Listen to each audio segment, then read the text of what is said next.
Friends, class 10th दिनांक 11 मई 2021, विषय विज्ञान, उपविषय जीव विज्ञान। आज का हमारा टॉपिक है ब्लड सर्कुलर सिस्टम। देखिए, ब्लड सर्कुलेशन सिस्टम में अगर हम मुख्य बिंदु आज पढ़ें तो हमारा रहेगा रुधिर, और रुधिर की हम जानकारी करेंगे कि कौन कौन से रुधिर के भाग होते हैं और उनका क्या कार्य होता है। तो चलिए स्टार्ट करते हैं वीडियो। देखिए, सबसे पहले तो मैं आपको बता दूं कि कई बार क्वेश्चन पूछा जाता है कि रुधिर क्या है। रुधिर, रक्त, ब्लड, खून, बस समझ रहे हैं, सब एक ही नाम है। इंग्लिश में आप इसको ब्लड बोलते हैं, हिंदी में इसे रुधिर बोलते हैं। हिंदी में दूसरा नाम रक्त भी होता है,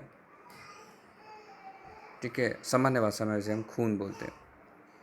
तो सबसे पहले बात होती है कि आखिर रुधिर है क्या। तो रुधिर तरल संयोजी ऊतक है। देखिए, ऊतक है मतलब संयोजी ऊतक, कनेक्टिव टिश्यू है, और तरल मतलब यानी बहने वाला है। तो हमारे शरीर में ये जो बहता रहता है तरल रूप में पाया जाता है। कुछ ऊतक कोशिकाएं हैं जो तरल रूप में पाई जाती हैं, जिन्हें हम रुधिर कहते हैं। तो अब रुधिर जो है, रुधिर परिवहन के लिए सभी बहुकोशिकीय तंतुओं में विशेष प्रकार की संवहन वाहिनियाँ होती हैं। ये परिसंचरण तंत्र यानी सर्कुलेटरी सिस्टम बनाती हैं।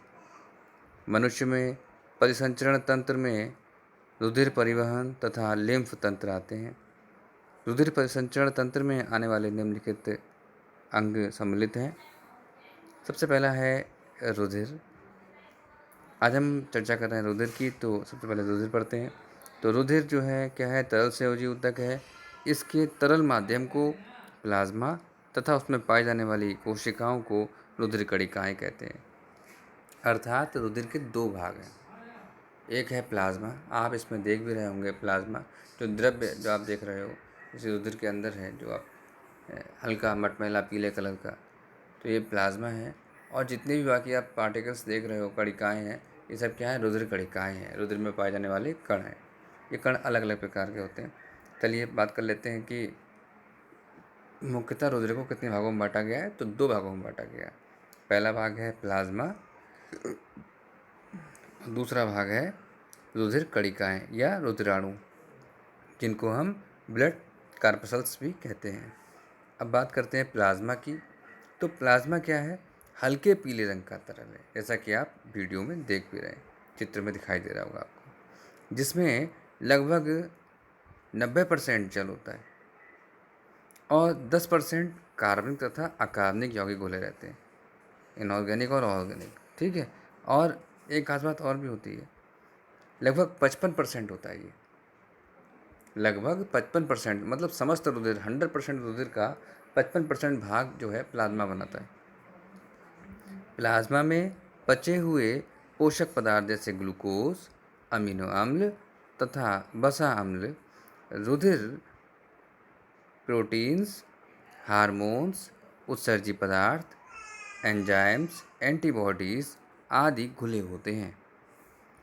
प्लाज्मा का कार्य क्या है। देखिए, प्लाज्मा अभी इसको हम मुख्यतः अभी अगर ना देखें तब भी चलो हम थोड़ा बहुत बता देते हैं आपको उसके बारे में।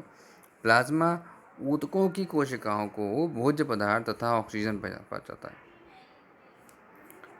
ऊतक कोशिकाओं से CO2 तथा उत्सर्जी पदार्थों को हटाता है, मतलब इसका भी संवहन करता है। हार्मोन्स, विटामिन्स, एंटीबॉडीज़ का संवहन करता है। देखिए, ब्लड का बहुत काम है, ब्लड बहुत इंपॉर्टेंट है।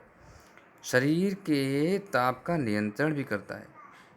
हमारी बॉडी का जो टेम्परेचर है ये भी जो ब्लड के द्वारा कंट्रोल होता है, इसमें प्लाज्मा बहुत मुख्य है। शरीर में पानी की मात्रा का नियंत्रण करता है। प्लाज्मा में घुले प्रोटीन्स, प्रोथ्रोम्बिन और फाइब्रिनोजेन रुधिर का धक्का बनाने के लिए ज़रूरी होते हैं। मतलब हमारी ब्लड क्लॉटिंग, चोट लग जाती है। अब जो रुधिर का धक्का क्या होता है, कहीं अगर मान लीजिए चोट लग जाए और रुधिर बहने लगे तो उस वक्त थोड़े समय बाद क्या होता है, रुधिर रुक जाता है और वहाँ पे क्या होता है, एक क्लॉटिंग हो जाती है, एक खुरन टाइप का बन जाता है, रक्त का थक्का बन जाता है। तो उसको हम वो किसके द्वारा मतलब जो है होता है, तो प्रोथ्रोम्बिन और फाइब्रिनोजेन। तो प्रोटीन हिपैरिन जो है, हिपैरिन रुधिर के मतलब अंदर यानी कि नलियों के अंदर रुधिर नलिकाओं में धमनी व शिराओं में रुधिर के स्कंदन को रोकता है, जैसे बाहर जम जाता है। ठीक है, आपने अभी सुना कि मैंने बोला कि फाइब्रिनोजेन और प्रोथ्रोम्बिन क्या करते हैं, बाहर जब रुधिर निकल रहा होता है उसको जमा देते हैं वायु के संपर्क में आने पर। तो अंदर क्यों नहीं जम जाता है, अंदर इसलिए नहीं जमता है क्योंकि एक और प्रोटीन पाई जाती है, इसको हम लोग बोलते हैं हिपैरिन। हिपैरिन रुधिर को जमने नहीं देती है रुधिर की नलिकाओं में, अतः हिपैरिन क्या है, एंटीकोगुलेंट है। ठीक है, हाँ, तो जमने नहीं देती है रुधिर को, अंदर बाहर जाके जम जाता है। बाहर कौन जमाता है, फाइब्रिनोजेन और प्रोथ्रोम्बिन। अब बात आती है नंबर 2 पॉइंट की, यानी कि रुधिर कणिकाएं या रुधिराणु। तो अगर आप देखो तो मुख्यतः रुधिराणु कितने प्रकार के होते हैं, रुधिर कणिकाएं 3 प्रकार की होती हैं। नंबर 1 लाल रुधिर कणिकाएं, नंबर 2 वाइट यानी कि श्वेत रुधिर कणिकाएं, और नंबर 3 होते हैं रुधिर प्लेटलेट्स। अब हम बात करते हैं सबसे पहले कि जो हमारी रुधिर कणिकाएं हैं ये कितना भाग होती हैं पूरे उसका। तो मैंने आपको बताया था कि प्लाज्मा 55% भाग बनाती है, तो बचा हुआ लगभग जो भाग होता है 45% वो क्या बनाती हैं, रुधिर कणिकाएं बनाती हैं। अब इन सब में जो बटी हुई हैं मैंने आपको 3 नाम बताए, लाल रुधिर कणिकाएं, श्वेत रुधिर कणिकाएं और रुधिर प्लेटलेट्स। सबसे पहले हम बात करते हैं लाल रुधिर कणिकाओं की। इनको हम लोग इंग्लिश में रेड ब्लड कार्पसल्स या इरिथ्रोसाइट्स बोलते हैं। देखिए यहाँ पे इरिथ्रोसाइट्स जरूर दे रखी होंगी, देखिए सबसे ऊपर टॉप पे दे रखी है इरिथ्रोसाइट्स। अगर हम लोग यहाँ देख रहे होंगे डायग्राम में, सबसे ऊपर टॉप पे इरिथ्रोसाइट्स दे रखी है। उसके बाद है कि इनके कोशिका द्रव्य में ऑक्सीजन संवहन के लिए श्वसन रंजक हीमोग्लोबिन नामक यौगिक होता है। हीमोग्लोबिन, हीम मतलब होता है लोहा और ग्लोबिन मतलब होता है प्रोटीन है, जो ये दोनों मिलकर क्या बनाते हैं, एक हीमोग्लोबिन मिलकर क्या बनाते हैं, हीमोग्लोबिन। और ये हीमोग्लोबिन क्या है, ऑक्सीजन के साथ संयोग करके एक अस्थायी यौगिक, उसका नाम है ऑक्सी हीमोग्लोबिन। ऑक्सीजन से साथ में मिल रहा है हीमोग्लोबिन, तो क्या बना, ऑक्सी हीमोग्लोबिन बनाता है। कम ऑक्सीजन सांद्रता वाले ऊतक द्रव्य में के संपर्क में आने पर यह पुनः ऑक्सीजन तथा हीमोग्लोबिन में टूट जाता है। जैसे ही दिखता है किसी सेल्स में या आसपास के सेल्स या कहीं की भी सेल्स जो जहाँ तक ये है इसकी पहुँच, अगर वहाँ पे ऑक्सीजन की मात्रा कम हो रही है तो ये क्या करता है, ऑक्सो हीमोग्लोबिन वहाँ जाकर और ऑक्सीजन को फिलअप कर देता है और टूट जाता है ऑक्सीजन में और हीमोग्लोबिन में, और ऊतक कोशिकाओं तक ऑक्सीजन पहुँचाता है। इस कार्य के लिए रुधिर में लाल रुधिर कणिकाएं बहुत बड़ी संख्या में होती हैं। इनकी जो संख्या है वो 55 लाख घन मिलीमीटर लगभग होती है। लाल रुधिर कणिकाओं में केंद्रक, गोल्जिकाएं, माइटोकॉन्ड्रिया, सेंट्रियोल इत्यादि जो होते हैं ये परिपक्व होने पर यानी मैच्योर होने पर विलुप्त हो जाते हैं, नष्ट हो जाते हैं। यानी कि इसको हम कह सकते हैं क्या, कि स्तनधारियों की जो आरबीसीज होती है, मतलब हम लोगों में यानी कि जो मैमल्स होते हैं, ठीक है, मनुष्य भी मैमल है, तो हमारे के अंदर क्या है, जो आरबीसीज हैं उनमें केंद्रक नहीं पाया जाता है। ये नोट कर लीजिए, पॉइंट बहुत इंपॉर्टेंट है। कई बार पूछा जाता है कि कौन सी कोशिकाओं में केंद्रक नहीं पाया जाता है, तो लाल रुधिर कणिकाओं में केंद्रक नहीं पाया जाता है स्तनधारियों की। ठीक, दूसरा है वाइट ब्लड सेल्स। ठीक है, वाइट ब्लड सेल्स। अब वाइट ब्लड सेल्स कितनी है, देखिए हमारी इसकी संख्या जो होती है लगभग 6000 से 10,000 तक होती है। ठीक है, और ये भी 2 प्रकार की होती हैं, एक होती है कणिकामय यानी कि ग्रेन्युलोसाइट्स यानी, और दूसरा होता है यानी कि एग्रेनुलोसाइट्स। और अगर हम बात करें तो वाइट ब्लड सेल्स को ल्यूकोसाइट्स भी बोलते हैं। यानी ल्यूकोसाइट्स को 2 भागों में बांटा गया है, एक होता है ग्रेन्युलोसाइट्स और दूसरा होता है एग्रेनुलोसाइट्स। तो सबसे पहले हम बात करते हैं ग्रेनुलोसाइट्स। तो इसमें ये 3 प्रकार की है। इसमें नंबर 1 आता है बेसोफिल्स। देखिए यहाँ पे नाम लिखा होगा बेसोफिल्स, देखिए इसके ठीक इरिथ्रोफिल्स के ठीक नीचे है बेसोफिल्स, आपको दिखाई दे रहा होगा। ठीक है, और उसके बाद है इयोसिनोफिल्स है। ठीक है, इयोसिनोफिल्स भी दे रखा होगा, देखिए ठीक बेसोफिल्स के नीचे इयोसिनोफिल्स है। ठीक है, उसके बाद है न्यूट्रोफिल्स। न्यूट्रोफिल्स जस्ट उसके सामने अपोजिट देखिए आप, इयोसिनोफिल्स के अपोजिट साइड में देखिएगा न्यूट्रोफिल्स हैं, बहुत इंपॉर्टेंट है। उसके बाद है एग्रेनुलोसाइट्स। इसमें लिम्फोसाइट और मोनोसाइट्स दो प्रकार की होती हैं। लिम्फोसाइट्स देखो दिखाई दे रही है आपको न्यूट्रोफिल्स के बराबर में, और मोनोसाइट्स जो है वो आपको इरिथ्रोसाइट्स के बराबर में दिखाई दे रही है। इसका चित्र अभी आपके सामने आपको दिखाया जाएगा, देखिए। उसके बाद है कि हमारी रुधिर प्लेटलेट्स। तो प्लेटलेट्स में देखिए, जो प्लेटलेट्स हैं ये बहुत इंपॉर्टेंट होती हैं। मैंने आपको बताया था अभी कि ब्लड की क्लॉटिंग के लिए, रुधिर स्कंदन के लिए, यानी फ्राइब्रिनोजेन और प्रोथ्रोम्बिन तो इम्पोर्टेंट है ही है, लेकिन साथ में ब्लड प्लेटलेट्स भी बाहर आकर उस क्लॉटिंग में अपना योगदान देती हैं।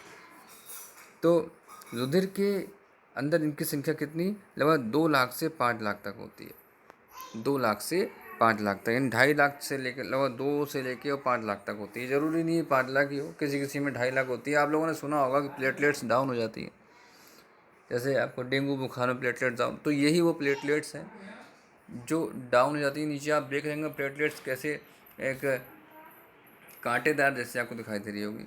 ये बहुत इंपॉर्टेंट होती हैं, इनकी संख्या जो है 2 से लेकर 5 लाख तक होती है। नॉर्मली आपको ये 3 लाख तक मिल जाएगी, ठीक है। अब एक खास बात ये मैं यहाँ बता दूँ आपको, इनकी लाइफ साइकिल है। तो जो लाइफ साइकिल अगर आप देखोगे तो जो आरबीसीज यानी कि लाल हृदय कणिकाएँ होती हैं, इनकी लाइफ साइकिल 120 दिन की होती है। 120 दिन की लाइफ साइकिल होती है। और जो हमारी वाइट ब्लड सेल्स यानी कि ल्यूकोसाइट्स होती हैं, इनकी जो क्या कहते हैं उसको हमारा, कि जो इनका जीवन काल होता है वो लगभग जो है 4 से 5 दिन का होता है। और जो हमारा प्लेटलेट्स होती है, इनका जीवन काल लगभग 5 से 7 दिन का होता है। तो लगातार ये नष्ट होती रहती हैं और लगातार बनती रहती हैं। तो नष्ट होती हैं, बनती रहती हैं, इनका क्रम चलता रहता है। लगातार सेल्स डिवाइड होती रहती हैं, नई सेल्स बनती रहती हैं। तो बोन मैरो में इनका निर्माण होता रहता है। तो ये जो ब्लड है हमारा, आज हमारा कंप्लीट हो रहा है, ठीक है। और बहुत ही अच्छी चीज़ें हैं इसमें। देखिए, जैसे केवल स्तनधारियों में लाल हृदय कणिकाओं में केंद्रक नहीं पाया जाता, मैंने आपको बताया, ठीक। इनका जीवन काल जो होता है लाल हृदय कणिकाओं का 120 दिन का होता है, ठीक है। और अगर हम बात करें तो जो हमारी बेसोफिल्स हैं ये एलर्जी से संबंधित हैं, एलर्जी क्रिया से संबंधित होती हैं। और ईओसिनोफिल्स हैं, ये भी एलर्जी से होती है या हाइपर सेंसिटिविटी से होती हैं। न्यूट्रोफिल्स क्या करती हैं, फैगोसाइटोकिनेटिक होती हैं। मतलब कुछ भी अगर कोई हानिकारक जीवाणु अंदर घुसा है तो न्यूट्रोफिल्स क्या करेंगे, उसे नष्ट कर देंगे। अब लिम्फोसाइट्स क्या होती हैं, ये एंटीबॉडीज़ बनाती हैं बॉडी में। आपने सुना होगा एंटीबॉडी बनती है, कहाँ से बनती है, लिम्फोसाइट बनाती है। मोनोसाइट क्या करती है, बैक्टीरिया को खाकर नष्ट कर देती है।